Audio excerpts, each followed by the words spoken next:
Bismillahirrahmanirrahim. Assalamualaikum warahmatullahi wabarakatuh. Alhamdulillahi rabbil alamin. Wa bihi nasta'inu ala umuri dunya waddin. Asyhadu an la ilaha illallah wahdahu la syarika lah. Wa asyhadu anna sayyidina Muhammadan 'abduhu wa rasuluhu wa la nabiyya ba'dah. Subhanallah, alhamdulillah, wa la ilaha illallah akbar, wa la hawla wa la quwwata illa billahil 'azim. عدد كل حرف كتب يكتب والأبين الدهرين. سبحانك لا علم لنا إلا ما علمتنا إنك أنت العليم الحكيم. رب اشرح لي صدري ويسر لي أمري واحلل عقدة من لساني يفقهوا قولي به النبي وآله. قال الله تعالى وقل رب زدني علما. وقال رسول الله صلى الله عليه وسلم طلب العلم فريضة على كل مسلم. قال المصنف الإمام أبي حامد محمد بن محمد الغزالي حجة الإسلام رحمه الله تعالى ونفعنا به وبعلومه وجميع مشايخنا وجميع الأولياء والصلحاء المذكورين في هذا الكتاب ومن قرأ بالنية أن الله يعلي درجات في الجنة ويعيد علينا بركاتهم وأسرارهم وأنوارهم وعلومهم ونفعاتهم في الدين والدنيا والآخرة آمين.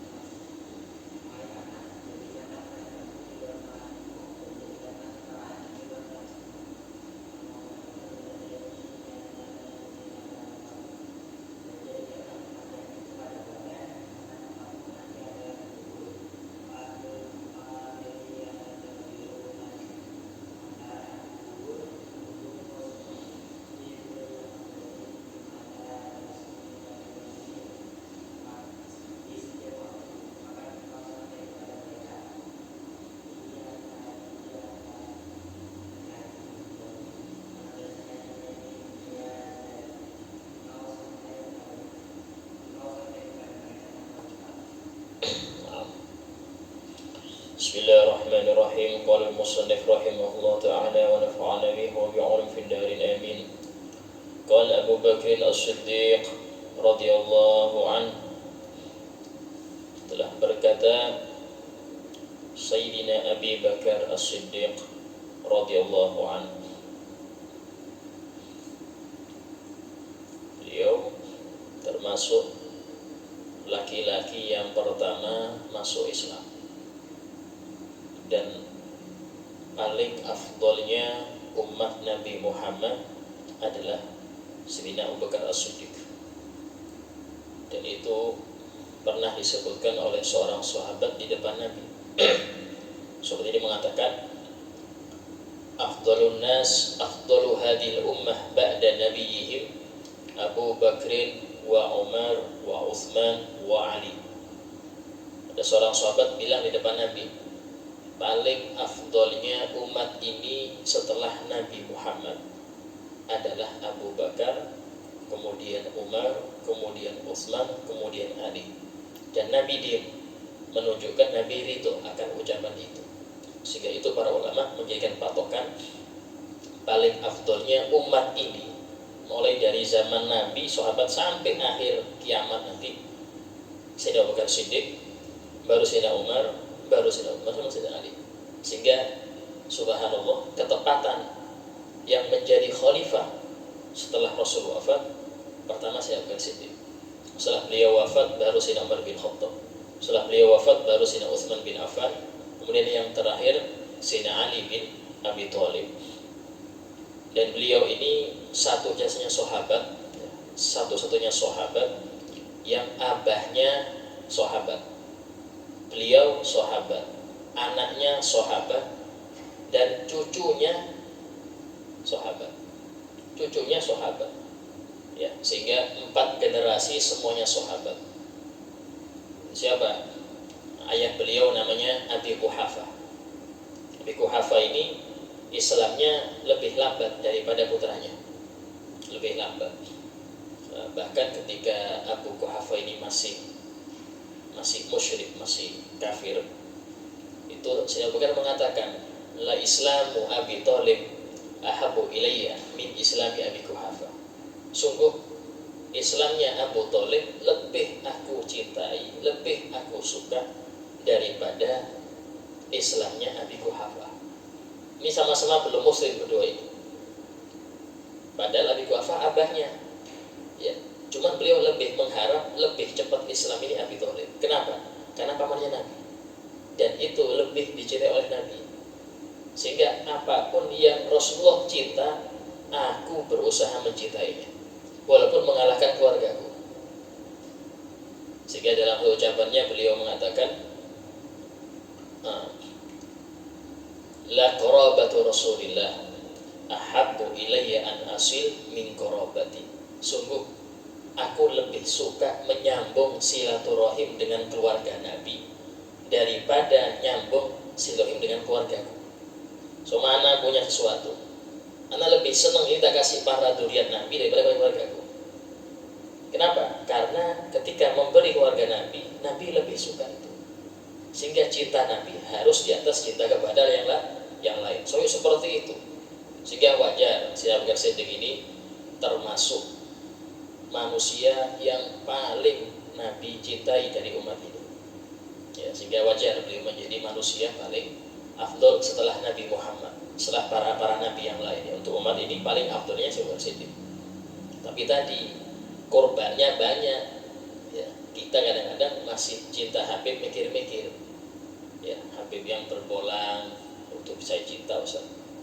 Kalau yang biasa-biasa enggak cinta, ini berarti ada cinta bolangnya, bukan cinta Habibnya. Berarti masih milih-milih. Ini Habib Ali Ustaz sama Habib Jahil, saya lebih suka yang Habib Ali.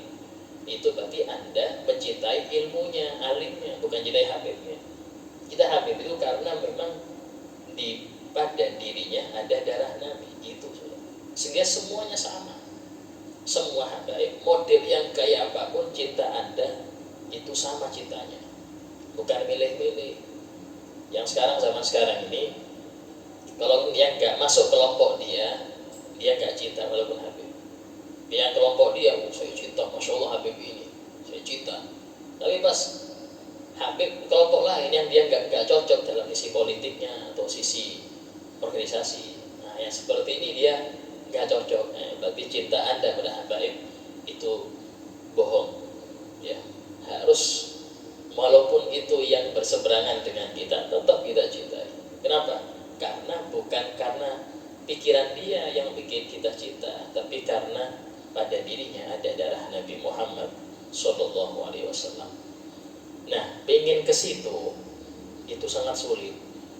Sehingga para ulama mengatakan tidak ada seorang wali kecuali dia muhibbin. Tidak ada seorang wali Allah kecuali pasti dia cinta durian.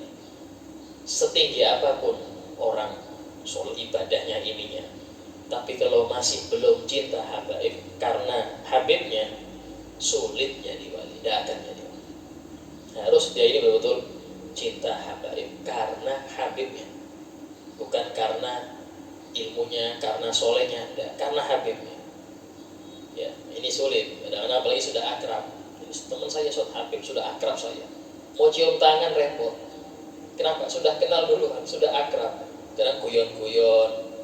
Ada mau menghormat cium tangan, waduh teman saya, kadang umurnya lebih dari saya. Nah ini repot.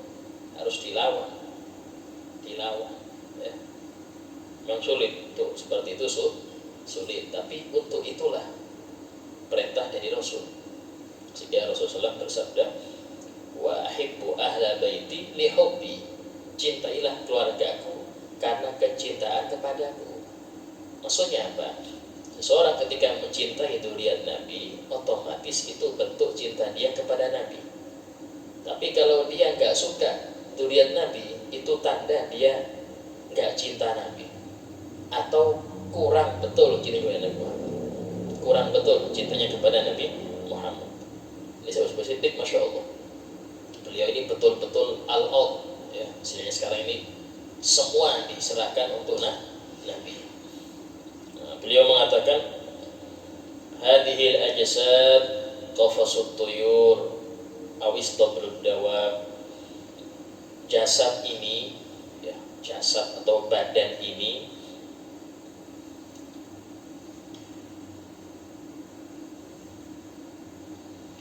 ibarat sarangnya burung, sangkarnya burung, ya. Ibarat sangkarnya burung. Tahu sangkar ya? Sangkar ini nggak bisa keluar, istilahnya sangkar. Nah, kalau sarang bisa keluar, ini sangkar. Awis tobrud dawab, atau kandangnya hewan ternak, atau kandangnya hewan ternak.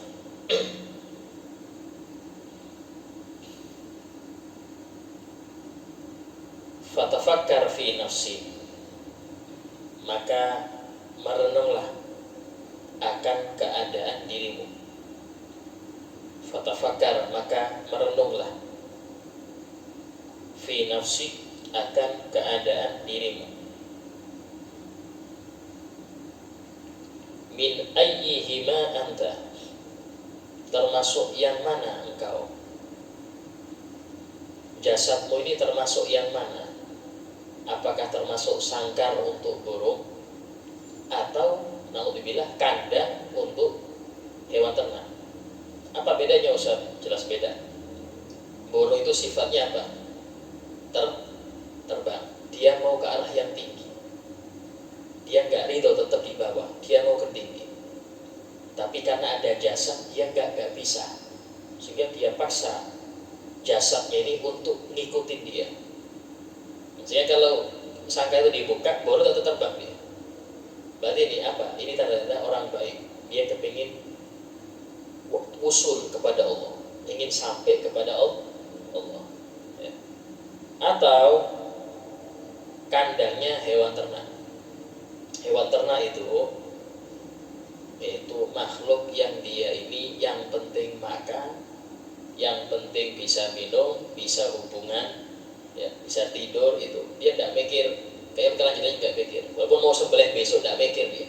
Yang penting bisa makan, bisa tidur itu. Dan itu merupakan sifat orang-orang kafir. Allah Ta'ala berfirman, ulaika kal an'am, mereka lah orang-orang kafir di dunia ini kal an'am, seperti hewan ternak. Kenapa? Mikirnya nggak ada mikir akhirat. Yang penting di dunia enak. Yang penting bisa makan, bisa minum, bisa tidur, ya, tidurnya bisa senang-senang, syahwat bisa tersalurkan. Dia tidak mikir nanti pembalasannya apa, ya mikir. Tapi lanjutnya ada balhum adallu sabila, bahkan orang kafir lebih sesat daripada hewan ternak dalam urusan jalan. Kenapa? Hewan ternak jadi debu, tapi orang kafir abadi di neraka abadi. Sehingga mereka ketika melihat hewan-hewan itu Allah jadikan debu, maka mereka mengatakan wa yaqulul kafiru ya laitani kuntu turaba. Orang kafir mengatakan, coba aku jadi debu, selesai. Tapi nggak bisa. Manusia dan jin itu pasti pilihannya cuma dua. Kalau nggak surga ya neraka. Kalau nggak dia betul-betul menggunakan hidupnya ini untuk membeli atau untuk mengumpulkan modal masuk surga, ya naudzubillah, dia akan mampir ke neraka. Itu pilihannya, nggak ada yang ketiga, nggak ada. Sehingga jangan jadi orang yang biasa-biasa. Biasanya saya nggak soleh juga, ya nggak bejat juga, yang biasa saja. Jangan. Biasa itu biasanya mampir. Biasa itu biasanya mampir. Langsung jadi yang soleh, nggak mungkin mampir gitu. Jadi yang soleh yang nggak akan mampir. Jangan biasa-biasa. Kalau biasa-biasa mampir. Wah, kalau biasa mampir. Jangan jadi biasa, harus yang soleh. Gitu. Karena hidup pilihan. Anda pilih mana? Hidup ini pilihan. Anda pilih yang mana, itu aja. Dan para ulama mengarahkan Anda, inilah pilih yang seperti ini. Pilih bahagia di akhirat, pilih Anda bahagia ketika di alam kubur, pilih Anda mendapatkan husnul khotimah, pilih Anda mendapatkan kitab amal di tangan kanan, pilih itu. Pilih. Caranya apa? Belajar. Ketahui mana syariat Nabi dan ikuti, amalkan apa yang sudah Anda ketahui. Karena pilihan, hidup ini pilihan. Nah, Sehingga kita sama Imam Ghazali disuruh mikir, disuruh merenung, engkau ini sekarang jasadmu ini masuk apa? Masuk seperti sangkarnya burung, sehingga rohmu ini bergerak ingin ke langit, ingin bergerak untuk mendapatkan derajat yang tinggi, atau naudzubillah seperti kandangnya hewan ternak. Berarti rohmu ini kayak hewan ternak, isi yang penting syahwat, syahwatnya, syahwat makan, syahwat tidur, syahwat main, itu aja yang dipenuhi. Untuk yang tinggi-tinggi dia gak mau. Nah, ini orang-orang yang ingin biasa, dinikmati hidup, dinikmati. Kadang ada istilah seperti itu. Hidup sekali, maka nikmati sebelum mati. Ini repot.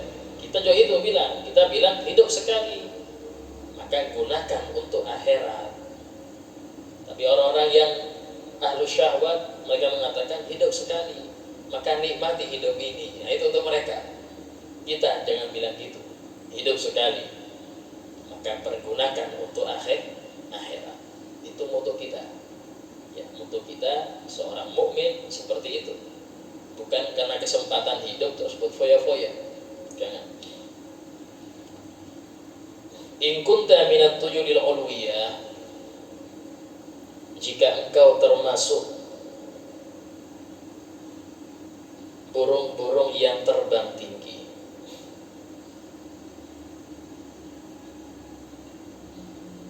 berarti seperti sangkar, jasad seperti sangkar untuk burung. Jika engkau termasuk burung-burung yang terbang tinggi,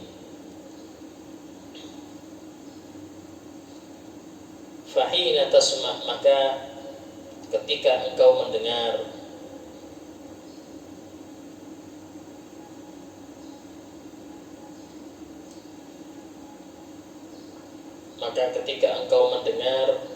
toni natiblin, suara panggilan dari Allah,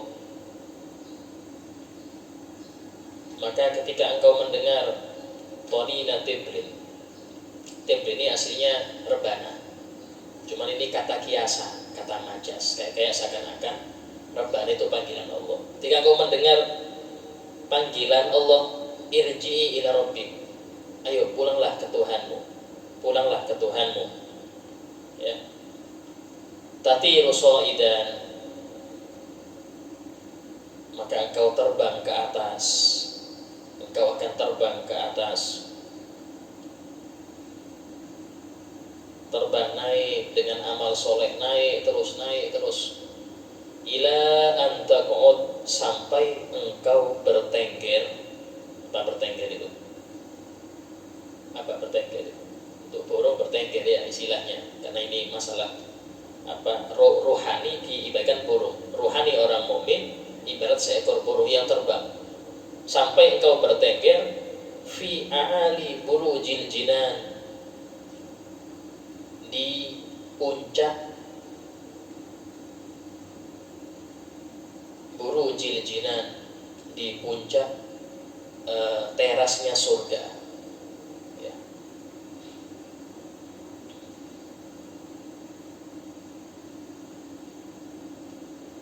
Maksudnya sudah tinggal masuk, sudah tinggal dibuka surga masuk ya.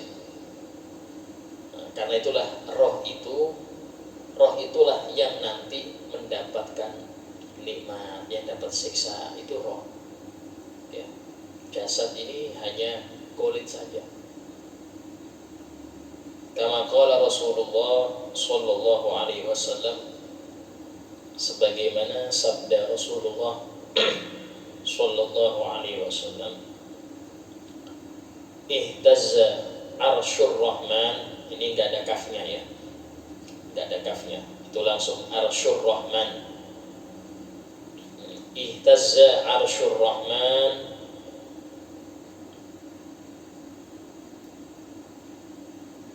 min mauti Sa'ad bin Mu'adz,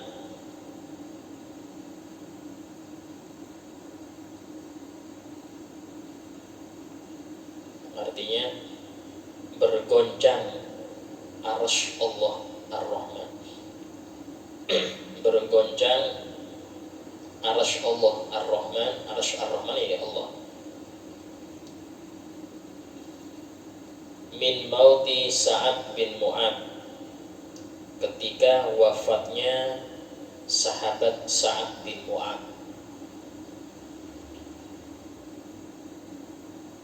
Ketika wafatnya sahabat Sa'ad bin Mu'ad. Ini termasuk sahabat 10, satu dari 10 sahabat yang mendapat kabar gembira dengan surga ketika masih hidup. Itu Rasulullah pernah bersabda ketika dalam satu waktu beliau mengatakan, Abu Bakar fil jannah, Umar fil jannah, Utsman fil jannah, Ali fil jannah, Sa'ad bin Mu'ad fil jannah, kemudian Sa'id bin Zaid fil jannah, kemudian bin Abi Waqqas, Abdurrahman bin Auf, Sa'ad bin Abu Waqqas fil jannah, ya, Zubair bin Auf fil jannah, sampai 10. Itu 10. Itu dalam satu majelis. Yang disebutkan hadir semua. Hadir Abu Bakar disebutkan, Abu Bakar di surga, ini di surga. Dan Nabi tidak mungkin bohong, dan sahabat paling yakinnya manusia umat ini dengan Nabi Muhammad, para sahabat paling yakin. Ya. Itu beliau termasuk ketua kaum Aus. Suku Aus ini satu dari 2 suku terbesar di Madinah. Suku Aus sama Khazraj. Ini 2 suku ini dulu sering perang. Subhanallah, habis Nabi hijrah ke Madinah, itu disatukan 2 suku ini sehingga bersahabat saking eratnya. Nah, suku Aus ini ketuanya Sa'ad bin Mu'ad. Waktu beliau ketika di perang Khandaq terluka. Supaya akhirnya waktu itu beliau meninggal dalam keadaan luka sakit. Ketika meninggal itu Rasulullah bersabda, ihtazzal arsh bi mauti Sa'ad. Arsh ini goncang dengan wafatnya Sa'ad bin Mu'ad. Kenapa? Gembira menyambut rohnya. Jadi malaikat ribuan itu sudah menunggu rohnya Sa'ad bin Mu'ad ini. Ini namanya ibarat burung yang senang terbang tinggi, disambut. Jadi goncang di sini bukan berarti ancur, enggak. Ini saking gembiranya arsy sampai goyang menyambut kedatangan rohnya Sa'ad bin Mu'ad. Itu pun ketika Rasulullah pernah menyebutkan setiap yang meninggal, ya, ketika ditaruh, ya, dan setelah ditanya malaikat Munkar Nakir, ini kubur ini nyempit sampai tulang ini retak semua, kretek, semua itu kena, kata Rasulullah. Semua dapat, kecuali para nabi, semua dapat, semua kena. Namanya dawqatul qabri, himpitan kubur, itu semua kena. Mau yang soleh, yang toleh, apalagi yang kafir jelas, yang soleh kena. Sehingga sahabat mengatakan, ya Rasulullah, hal naja minha ahad. Ya Rasulullah, apakah ada satu orang yang selamat dari gencetan kubur ini? Kata Rasulullah, beliau mengatakan, lau naja minha ahad, seumpama ada yang selamat dari himpitan itu, la naja minha Sa'ad bin Mu'ad. Yang lebih pantas selamat Sa'ad bin Mu'ad, karena beliau ketika wafat arsy goncang, itu pun kena himpitan, Mas. Ya kayak beliau kena himpitan, apalagi model-model kita. Tapi kalau mengatakan himpitan itu sebagai rahmat, untuk apa? Sisa-sisa dosa biar hilang, tapi digenjat dulu. Kita kan semuanya kena. Itu namanya dawqatul qabri. Ya, misal bin Mu'ad orang masya Allah, termasuk sahabat yang nggak sembarang sahabat. Nah, dari sini Rasulullah memberi contoh bahwasanya rohnya orang mukmin itu naik terus, ya, naik terus, sehingga sampai kapan? Sampai dia betul-betul berada di arsyur rahmah, di bawahnya arsy, pas di depan surga. Maka disebutkan dalam hadis, saqful jannah arsyur rahmah, atapnya surga itu adalah arsy Allah. Ya. Tapi ingat, jangan sampai mengira Allah di atas arsy, tidak boleh. Ya. Allah maha suci dari membutuhkan tempat, karena arsy itu ada setelah Allah ciptakan, dan Allah sudah ada sebelum arsy ada. Tidak mungkin Allah ciptakan arsy terus Allah menempati itu, tidak mungkin, mustahil. Dan itu sifat makhluk. menempati sesuatu itu sifat makhluk ya. Kemudian karena itulah pernah Sayyidina Ali bin Abi Thalib mengatakan, aku melihat orang-orang yang mengenal Allah itu mereka ini pengen cepat-cepat wafat, pengen cepat-cepat kapan diambil nyawa, cuman karena Rasulullah SAW melarang setiap mukmin jangan sampai berangan-angan untuk mati, jangan. Rasulullah bersabda, la yatamanna yanna ahdukum al-maut lidurin nasalabi. Jangan sampai seseorang dari kalian bercita-cita mati karena dia dapat musibah, kena sakit lama, pengen mati, ya boleh, jangan ya. Karena itulah mengapa para wali-wali Allah mereka ini tetap sabar di dunia. Yang kepingin meninggal, kalau mau doa mati langsung kabul mereka. Tapi karena Rasulullah melarang, mereka tidak mau. Kalau mereka kecuali kalau musibah agama, contoh untuk menjaga iman, ya menjaga iman, atau biar tidak terpengaruh dengan pengaruh yang membuat dia ini melenceng dari syariat, dia minta doa agar wafat, tidak apa-apa. Bahkan sebagian sahabat ketika Nabi wafat, ya itu ada salah bilang, ya Rob, aku sudah gak enak lagi hidup di dunia, kalau Rasul wafat cabut nyawaku langsung meninggal. Ya atasnya wali, sahabat ini atasnya wali. Bahkan sahabat yang paling bawah, paling rendahnya sahabat itu masih di atasnya wali kutub, itu yang paling bawah sahabat, masih di atasnya wali kutub. Masya Allah ya. Sehingga wajar dari mereka ini orang-orang yang betul-betul sudah tidak nyaman di dunia, tapi dipaksakan. Oh ya, dipaksakan. Ya. Sehingga kenapa? Karena memang wis kepin betul-betul ketemu Allah. Dan ini orang-orang yang sudah siap, bekalnya sudah cukup. Nah, kita yang belum cukup ini jangan dulu, mumpung hidup, ayo perbanyak amal. Ya. Dan jangan sampai Anda bocorkan amal Anda dengan banyak maksiat. Akhirnya bocor terus, isi bocor kan. Ya. Wal'iyadu billah, dan na'udzubillah, kata beliau, in kunta minad dawab, jika engkau termasuk hewan ternak. Ya. Wal'iyadu billah, na'udzubillah, artinya na'udzubillah ini kalimat semoga dijauhkan, ya. Na'udzubillah, semoga Allah menjauhkan saya. In kunta minad dawab, jika engkau termasuk hewan ternak. Apa yang dimaksud ternak ini? Yaitu permisalan orang yang dia ini fokusnya dia untuk kenikmatan syahwat perut, syahwat kelamin, itu aja sudah. Sehingga Rasulullah itu mengatakan, ama hadaz zaman qad dhalla ahlu, ketahuilah zaman ini, dan beliau sudah banyak orang-orang di zaman ini yang sesat. Apa? Himmatuhum minal bagni wal farji, semangat mereka hidup di dunia itu cuman biar untuk perut cukup, untuk kemaluan cukup, selesai. Itu dong, hajatnya di situ aja. Ya, sehingga setiap hari dia usaha itu cukup untuk keperluan perutnya, keperluan syahwatnya, itu aja. Nah, ini jelas dipermisalkan oleh Allah Ta'ala seperti hewan ternak. Hewan ternak itu mikirnya apa? Yang penting makan, bisa minum, bisa tidur, ya, bisa hubungan, bisa syahwat, selesai. Itu dia tidak mikir untuk naik ke atas, tidak mikir. Ya, yang dia pikir ya apa sekiranya enak aja di dunia. Nah, ini sifatnya orang kafir.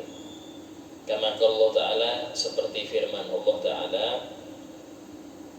ulaika, mereka lah orang-orang kafir, ulaika kal an'am, mereka lah orang-orang kafir seperti hewan ternak. Bal hum adall, bahkan mereka lebih sesat dari hewan ternak. Bahkan mereka lebih sesat dari hewan ternak.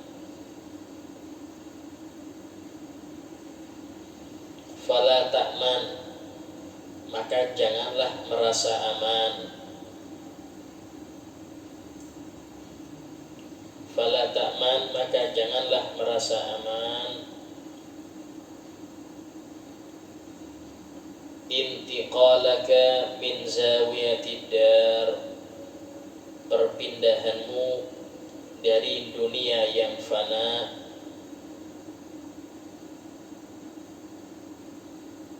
ila hawiyatin nar, ke neraka hawiyah. Hawiyah salah satu nama neraka. Wa ma adraka ma hiya narun hamiyah. Ya.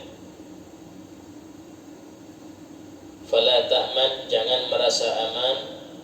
Intiqalak, perpindahanmu, min zawiyatid dar, dari dunia yang fana, ila hawiyatin nar, ke neraka hawiyah.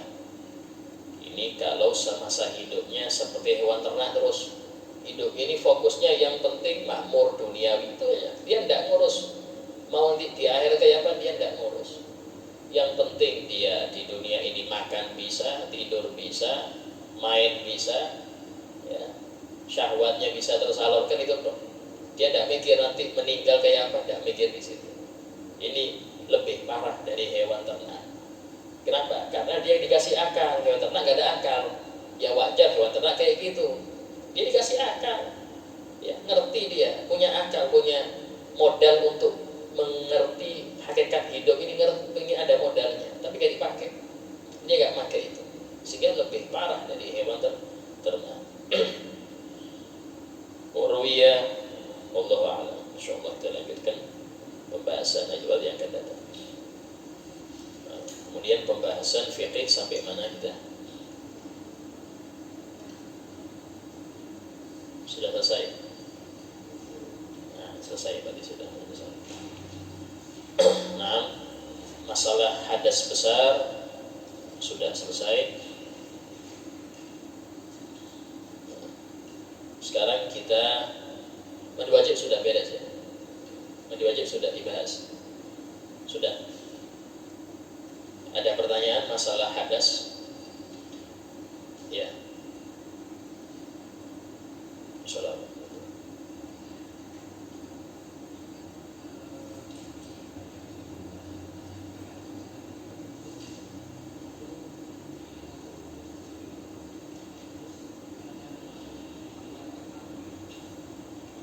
Nah, ya, jadi termasuk sunnah mandi wajib itu diawali dan diakhiri dengan wudu. Itu sunnah tapi ya. Ya, sebelum wudu, sebelum mandi wajib wudu dulu. Habis itu, habis mandi wajib wudu juga. Itu sunnah dengan syarat ketika dia mandi wajib gak batal. Contoh dia nyentuh kemaluan kan batal sudah itu. Otomatis ya wudunya gak sunnah lagi, wajib. Ketika dia mandi, dia megang jalan depan, atau dia buang air, atau dia buang angin pas mandi, tengah-tengah mandi, ya sudah, berarti wudunya habis mandi wajib, jadi wajib, ya. Nah, tapi kalau dia hadas kecilnya sebelum wudu, kemudian dia mandi wajib, gak hadas atau mandi wajib itu, maka wudu ketika selesai mandi hukumnya sunnah. Karena kalau mandi wajib itu menghilangkan hadas kecil plus hadas besar. Ya, kalau sudah mandi wajib menghilangkan hadas besar. Tapi hadas yang terjadi ketika mandi, nah ini gak hilang karena ketika mandi, sehingga ketika habis mandi baru wudu lagi. Wudu wajib, bukan wudu sunnah. Ya. Nah, adapun membersihkan jalan depan, nah ini juga harus. Karena memang di antara syarat mandi itu menghilangkan najis dulu. Tapi kalau mandi nggak najis ya, mandi tidak najis karena mandi suci. Cuman ya karena Anda megang jalan depan ya otomatis hadas kecil di situ terjadi. Nah seperti itu. Tanya lain? Ya.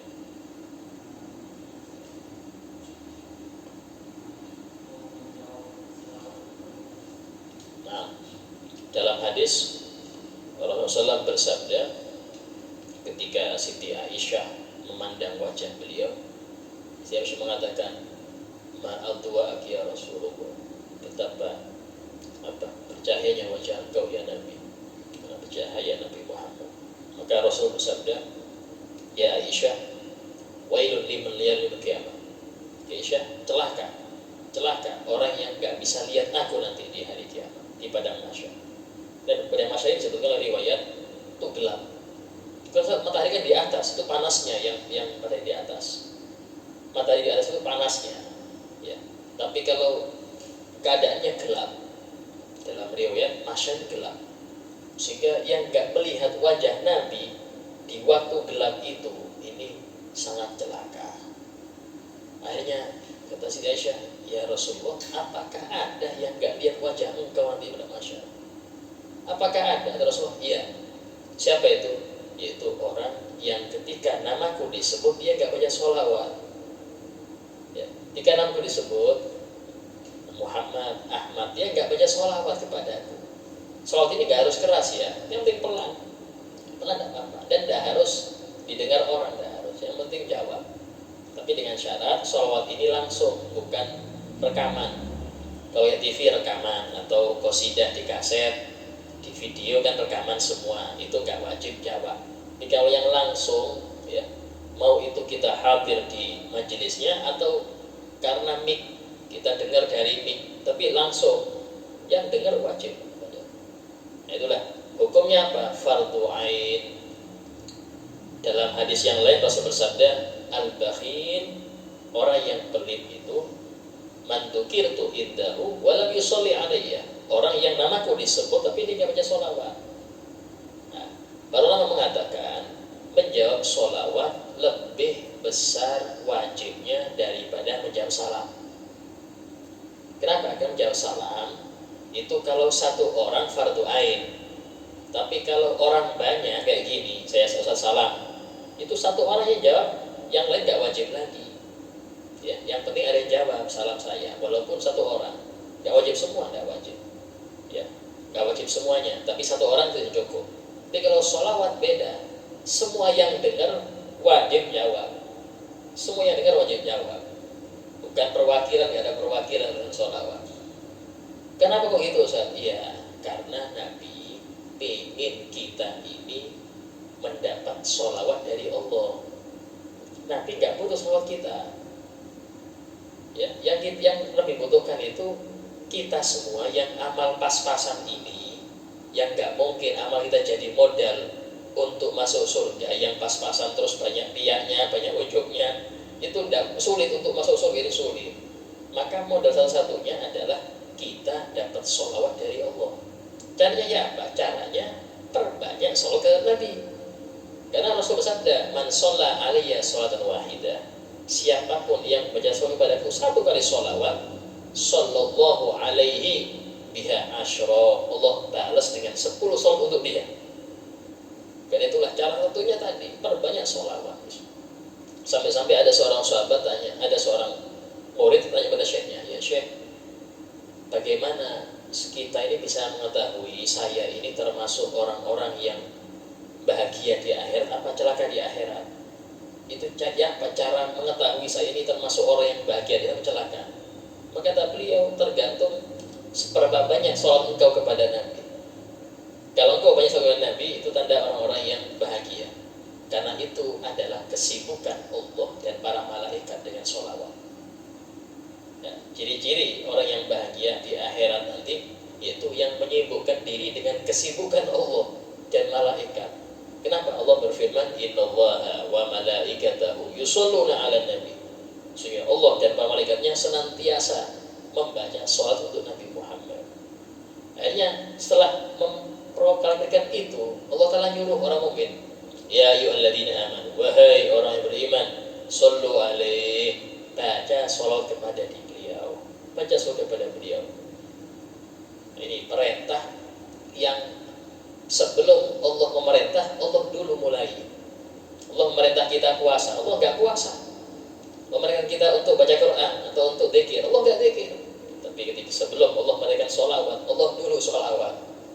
Dan itulah Sayyidina Ali bin Abi Thalib pernah mengatakan, Umpama bukan karena takut gak adab dengan Nabi, maka aku mengatakan paling afdolnya zikir as-sholatu ala Nabi.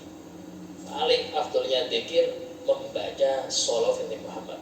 Tapi aku gak berani bilang itu. Kenapa? Karena Nabi sudah mengatakan afdol zikri la ilaha illallah. Ya, sehingga aku gak berani bilang sholawat. Padahal kalau dilihat paling faedah besar sholawat. Kenapa? Karena masih diterima sholawat itu, masih diterima. Kalau zikir, kalau riya gak diterima. Kita pakai riya gak diterima. Tapi kalau sholawat walaupun riya, ya kita pakai mic, kita pakai zikir, sholawat kita baca, keterima, tetap keterima.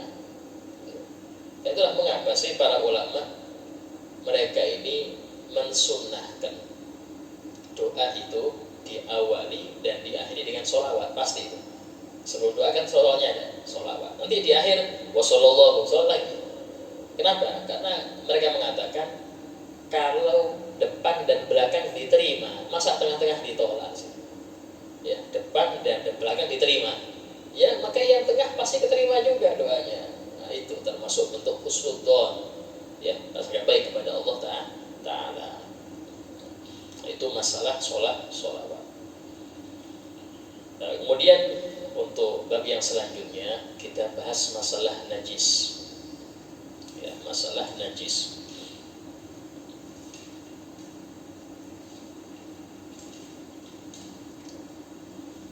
Pendahuluan najis itu di dunia ini setiap benda itu tidak lepas dari satu dari dua hal ini. Kalau enggak suci ya najis. Ya, kalau enggak suci najis. Nomor 3 enggak ada. Tapi kalau ada benda kena najis, namanya mutanajis. Beda ya, ada najis, ada mutanajis. Baju yang kena najis namanya mutanajis. Walaupun sering kita bilang ini najis ini. Najis itu tidak bisa disucikan. Air kencing, walaupun Anda proses, Anda masak, ya, Anda pakai pure it sampai jadi aqua umpama, tetap ini najis. Kenapa? Najis tidak bisa suci, nggak bisa suci, karena najis. Tapi kalau mutanajis, benda baju yang kena najis, Anda kasih air, nggak ada aromanya, selesai. Nggak ada 3 sifatnya itu, aroma, rasa, warna, maka suci lagi. Kenapa? Awalnya suci dia, tapi kena najis jadi mutanajis. Ini perbedaannya. Najis nggak bisa disucikan. Jadi kalau mutanajis bisa disucikan. Itu benda suci terkena najis. Nah, untuk mengetahui yang suci dan najis ini apa saja Ustaz? Jelas yang paling banyak itu yang suci. Ya. Sehingga kalau kita mau tahu benda apa yang najis, harus dipelajari najis dulu. Maka itulah banyak orang kadang-kadang nggak bisa membedakan antara kotor dengan najis. Kotor nggak harus najis. Saya kena caos kotor orang bilang, tapi nggak najis. Saya pakai sholat walaupun penuh kecap nggak apa-apa. Ustaz kan kotor, kotor bukan najis. Ya, di sampah itu nggak semua najis. Di tong sampah nggak semua najis, walaupun bau. Contoh tomat yang sudah busuk bau, tapi suci. Ada orang dilempar tomat, dia sholat dengan tomat yang bau itu, hukumnya tidak apa-apa. Kenapa? Karena suci dia. Ya. Bahkan ada yang najis tapi bersih. Itu apa? Gading gajah. Gading kan sampai sudah diukir segala. Ya. Gadingnya gajah itu najis. Atau orang yang mendapatkan giginya harimau, dipakai kalung. Ini loh, harimau yang pernah, bukan saya kalahkan, pernah saya ambil giginya. Nah, ini repot juga. Bukan tanggalkan, ya, cuma nemu aja di jalan. Nah, itu giginya itu bersih. Ya, dia tapi pakai sholat hukumnya nggak sah. Kenapa? Bawa najis ketika sholat. Khomer bersih, kita perhatikan putih, tapi najis. Ya, kenapa? Cair, memabukkan. Nah, sehingga bahkan ada istilah najis tapi nggak najis. Tai lalat. Ya, tai lalat bukan najis, ya repot. Tai lalat nggak najis. Kenapa? Di sini nggak najis ya. Nah, kotoran hidung, kotoran, tapi kalau hidung suci. Walaupun kotoran, iya dia kotor, tapi suci. Kotoran mata, kotoran telinga, ini semua suci. Ya, Walaupun istilahnya nggak enak, istilahnya waduh kotoran deh. Nggak semua kotoran itu najis, karena istilah itu bisa dibentuk kapanpun, ya nggak bisa menjadikan suatu hukum. Kayak di Bangil itu ada kue, ya kue itu dari ketan hitam dibungkus, namanya apa? Tai kucing. Itu terkenal, setiap ada pernikahan nggak sah kalau nggak ada makanan itu. Tapi kita mau makan mau nggak mau, apa ini tai kucing? Mau makan nggak enak, tapi namanya makanan. Nah seperti itu, ya bukan berarti seperti ini haram, ya enggak. Lihat bahannya apa. Kita tidak ngurus judul, kita lihat isinya. Kayak orang sekarang memang haramkan maulid. Maulid ini haram, Ustaz. Kau lihat judul, lihat maulid, isinya baca Quran, isinya memuji Nabi, isinya sholawat, isinya membagikan sodako, ya kan, sodako makan segala macam, isinya berdoa, isinya tausiah agama. Apa yang haram di sini? Ibarat kata kayak gado-gado, tahu gado-gado? Ada tahunya, ada sayurnya, ada lontongnya, jadi satu, namanya gado-gado. Tapi isinya halal semua ini, apakah jadi haram gara-gara ganti nama? Nah, ini nama atau bungkus gak bisa menjadikan hukum sesuatu, tidak bisa. Harus dilihat apa isinya. Ya. Nah, itulah untuk pembahasan najis. Najis ini para ulama mengatakan arti najis. Nah, tulis. Arti najis segala sesuatu menjijikkan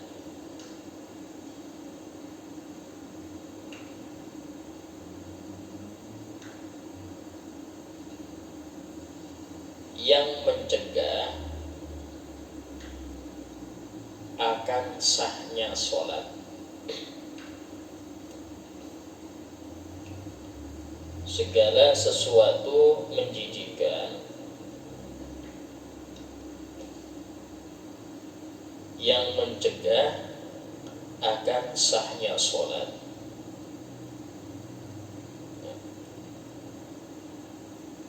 Berarti punya dua makna di situ, menjijikkan plus mencegah sahnya sholat. Berarti apa? Tidak semua yang menjijikkan itu najis. Ya.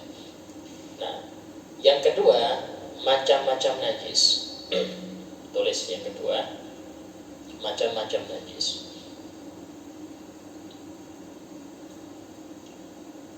Ini agak banyak ini. Nomor satu, segala sesuatu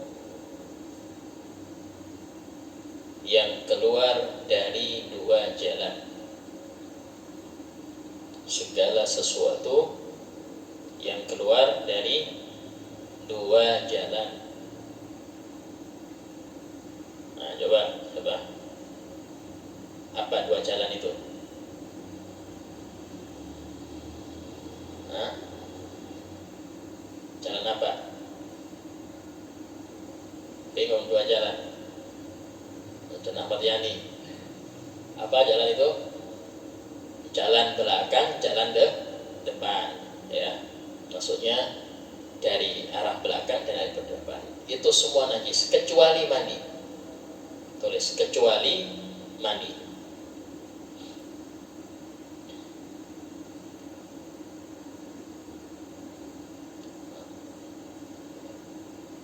Nah, yang keluar ini mau biasa, maksudnya itu wajar, normal atau langka.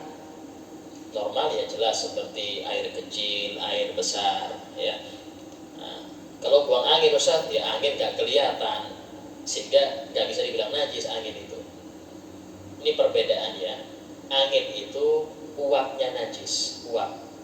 Jadi uapnya ini keluar dia, jadi angin. Ustaz, kalau tangan saya diketuti orang Ustaz, apakah wajib disucikan? Nah, angin najis, uap najis, tidak najis.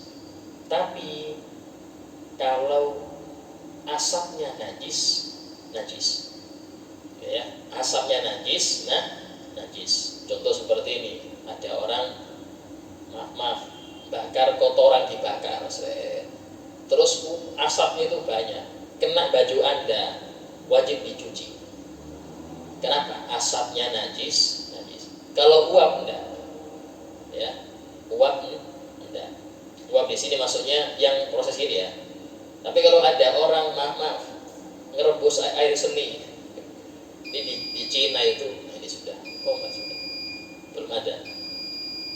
Oh iya, di Cina itu mereka punya pengobatan telur dimasak dengan air seni. Itu katanya bikin kuat, bikin macam-macam. Ya, itu uapnya. Nah, kalau kan itu ada airnya itu. Kalau kena baju najis, ya beda ya. Kalau uap di sini kan alami dia, tidak masalah. Tapi kalau sudah airnya naik, nah ini najis sudah. Ya ini, jadi dukhonun najasa, asapnya najis, itu najis juga. Ya. Nah, dan itulah ada alat untuk masak Jadi di sebagian pondok itu kotoran hewan itu diolah menjadi bahan bakar. Ada alatnya itu. Sehingga LPG-nya hidup terus dia. Bahkan ada yang disambung dengan WC. Di sapi tank itu kan panas dia. Sambung ke situ. Jadi semakin banyak, semakin bara ini LPG-nya. LPG-nya tenaganya pakai itu. Panasnya kotoran tadi. Itu saja di pondok-pondok dipakai. Mungkin aja biar awet lah, tidak banyak biaya untuk beli LPG, nggak perlu. Cukup karena santri banyak, otomatis LPG-nya banyak juga itu. Bahan bakarnya banyak. Itu pakai itu. Nah, itu hukumnya bagaimana? Di kuali yang bawahnya ini najis apa enggak? Para ulama mengatakan itu kalau masuk ke asap najis. Sehingga kalau bikin sate, ya najis satenya. Pakai api itu bikin jangan. Tapi kalau kita menggoreng, tidak masalah. Di atas ini nggak apa-apa. Ya, walaupun belakang yang bagian bawah najis, nanti dicuci aja. Tapi kalau kita goreng aman. Ya. Cuman kalau memanggang yang repot. Yang bakar ayam pakai itu repot sudah. Ya seperti itu agak repot. Nah, sehingga di sini ulama mengatakan kalau uap ya tidak masalah, kayak buang angin nggak masalah, nggak najis itu, nggak najis. Nah, yang langka ini seperti contoh yang banyak ini kopi luwak. Kopi luwak yang asli itu, jadi luwak ini punya keahlian bisa memilih biji kopi yang istimewa. Dia bisa punya keahlian itu. Dia bisa milih biji kopi mana yang kolesterol tinggi dia makan. Nanti keluar biji itu dengan kotoran dia. Nah, ini hukumnya bagaimana biji kopi ini? Tapi kalau dipakai kopi, sangat lezat ini kopinya. Karena manusia nggak bisa milih, luwak bisa milih dia. Sehingga masyhur kopi luwak. Itu satu gelas segini 50.000. Di Jakarta 50.000 segelas. Ya. Tinggal minum 50.000. Nasi goreng bisa dapat 5 ini. Nah, ini hukumnya bagaimana? Para ulama mengatakan dia kalau ketika keluar itu masih utuh, sehingga umpama ditanam tumbuh lagi dia. Nah, kayak orang yang lomba makan cabai, biar gak pedas dia telan aja cabainya. Jangan kepedesan dia santai aja, telan aja cabainya, gak dimakan. Nah, nanti buang air keluar cabainya. Kalau utuh cabainya itu hukumnya mutanajis, dicuci, bikin sambal lagi nggak apa-apa kalau mau ya. Tapi kalau tadi biji kopi tadi itu kalau masih utuh nggak apa-apa, dipakai kopi nggak apa-apa, dicuci kopi. Jika sudah hancur, retak atau apa, hukumnya najis ya, nggak bisa lagi dipakai. Nah sekarang masalahnya yang bikin kopi luwak ini ngerti fikih nggak? Ya, kalau dia ngerti fikih, yang penting kan banyak diambil semua, ini repot. Nah, so ini hukumnya ya nggak halal lagi kopi luwak. Tapi kalau dia ngerti hukum fikih, ya tidak apa-apa. Dia pilih hanya yang masih utuh, tidak masalah. Tapi sangat jarang. Kayak gini jarang, ya sangat jarang. Sehingga para ulama masih tawakuf, tidak berani menentukan kopi luwak ini halal apa haram. Tapi yang asli ya, kalau cap kopi luwak tidak apa-apa, diminum aja. Cuman capnya, cap kopi luwak itu murah. Ya, tapi kayak yang asli itu yang mahal itu yang masih khilaf. yang masih beda pendapat. Nah, ada waktu 3 menit ya. Ya, pertanyaan silakan. Ya.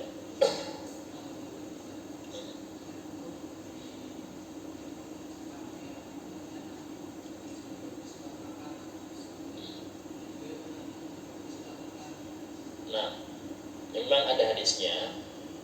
Rasul sabda dalam Allah makol ini secara makna saja saya kurang hafal, secara detailnya kurang hafal. Jadi al-wudu qabla at-ta'am wa ba'dahu yurisul ghina. Wudu sebelum makan dan setelahnya menyebabkan kaya. Ya, yang pengen cepet kaya tadi sebelum makan wudu, setelah makan wudu. Dan ini nggak bisa dikiaskan dengan cuci tangan. Karena sebagian orang yang nggak suka sunnah, itu kan cuci tangan maksudnya itu, ya agak beda. Cuci tangan itu ngerti Rasul cuci tangan, tapi Rasul merintahkan wudu, hukumnya sunnah.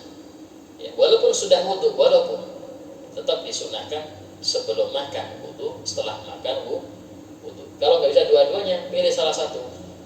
Jangan sampai meninggalkan dua-duanya. Nah, itu sunnah, termasuk sunnah. Ya. Yang lain?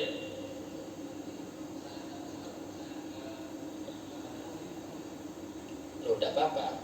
Bahkan diantara manakib para wali-wali Allah, sebagian mereka itu ada yang 40 tahun sholat subuh dengan wudu waktu isya. Jadi wudu isya dipakai sholat subuh, itu nggak batal-batal. Bahkan Al-Habib Ahmad bin Hasan Al-Attas itu mengatakan, aku selama di Mekah belajar sering sholat asar dengan wudu waktu isya. Sholat asar wudunya waktu isya, berarti isya untuk sholat subuh, duhur, asar gak batal sama sekali, gak apa-apa. Tidak masalah, tidak harus wudu walaupun habis makan. Tapi tadi sunnah kita setiap mau sholat fardu tuh tajdidul wudu sunnah. Ya. Nah, cuma umpama kerepotan atau ini atau waktu sangat sempit seperti maghrib isya. Nah, kan sempit kita wudu nggak sempat sholat qobliyah atau nggak sempat kita ini ikut takbir bersama imam, seperti tidak apa-apa, kita tidak wudu pun tidak masalah karena belum batal ya, belum batal. Yang lain?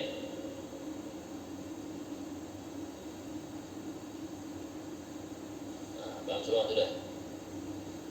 Nah, insya Allah kita lanjutkan pembahasan kitab al-walad dan fiqih pada akan datang.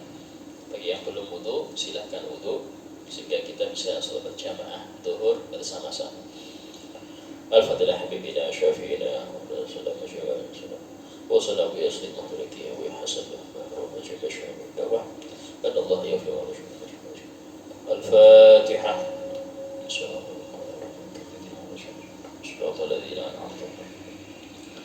Bismillahirrahmanirrahim. Alhamdulillahi rabbil alamin. Allahumma shalli wa sallim ala sayyidina Muhammadin wa ala alihi wa sahbihi ajma'in. ربنا انفعنا بما علمتنا يا رب، علمنا الذي ينفعنا يا رب، فقهنا فقه أهلنا قراباتنا في ديننا رب، وفقنا فيهم لما ترتضي قولا فعلا كرما، ورزقنا كل حال عن دائما وخير قبر. ربنا آتنا في الدنيا حسنة في الآخرة حسنة قنا عذاب النار. وصلى الله على سيدنا محمد وعلى آله وصحبه وسلم والحمد لله رب العالمين. السلام عليكم ورحمة الله.